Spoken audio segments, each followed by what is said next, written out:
महाराज श्री नमोस्तु। मैं सुरेंद्र जैन सहारनपुर से। महाराज श्री, मेरी जिज्ञासा यह है कि देवता असंयमी क्यों है? जो देवता सम्यक दृष्टि है उनके पास सम्यक चारित्र भी है, तो फिर उनको असंयमी क्यों कहा जाए? कृपया समाधान करें। हाँ, बहुत अच्छा उन्होंने प्रश्न किया। देवता लोग होते हैं, वे असंयमी क्यों होते हैं? पहली बात तो देवता लोग कोई संयम संकल्प पूर्वक धारण कर ही नहीं सकते, ना वो त्याग कर सकते। कोई भी देव जो है ये नियम नहीं ले सकता है कि मैं 15 दिन का उपवास करूँगा। कोई भी देव जो है यह नियम नहीं ले सकता कि मैं ब्रह्मचर्य का पालन करूँगा।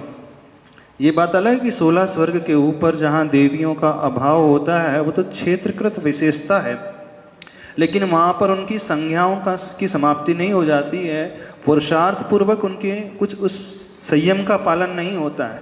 हमारे यहाँ जो आगम में वर्णन आया है, संयमी उसे कहा जाता है जो संकल्प पूर्वक दोनों ही प्रकार के यानी प्राणी संयम और इंद्रिय संयम का पालन करता है। षटकाय की जीवों की विराधना से अपने आप को बचाता है और 5 इंद्रिय और मन को जो जीतता है।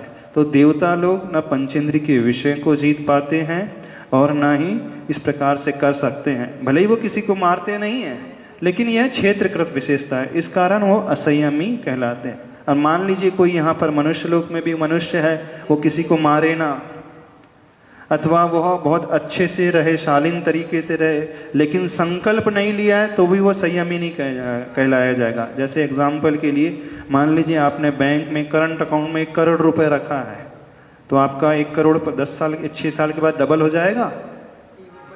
आपने उस समय से विड्रॉ नहीं किया है, 1 भी रुपया विड्रॉ नहीं किया है। 6 साल तक वह मनी जो आपकी थी आइडल पड़ी रही, यानी बगैर उपयोग के पड़ी रही, तो क्या वो डबल हो जाएगी? नहीं हो। क्यों नहीं डबल हुई? 6 साल तक आपने यूज ही नहीं किया, क्योंकि आपने बॉन्ड नहीं भरा था, आपने एफडी के पेपर साइन नहीं किए थे। तो यदि कोई व्यक्ति एफडी कर ले, भले ही वो 180 डेज अथवा 90 डेज की भी कर ले अथवा 30 डेज की भी कर ले, तो उसमें इसके इंटरेस्ट मिलेगा। तो इंटरेस्ट जो मिलता है यानी पुण्य जो मिलता है संकल्प से मिलता है, ना कि पैसे पड़े रहने से पैसा वो इंटरेस्ट नहीं मिलता। तो ऐसे ही जो देवता लोगों के संकल्प नहीं लेते हैं, इस कारण में असंयमी माने जाते हैं।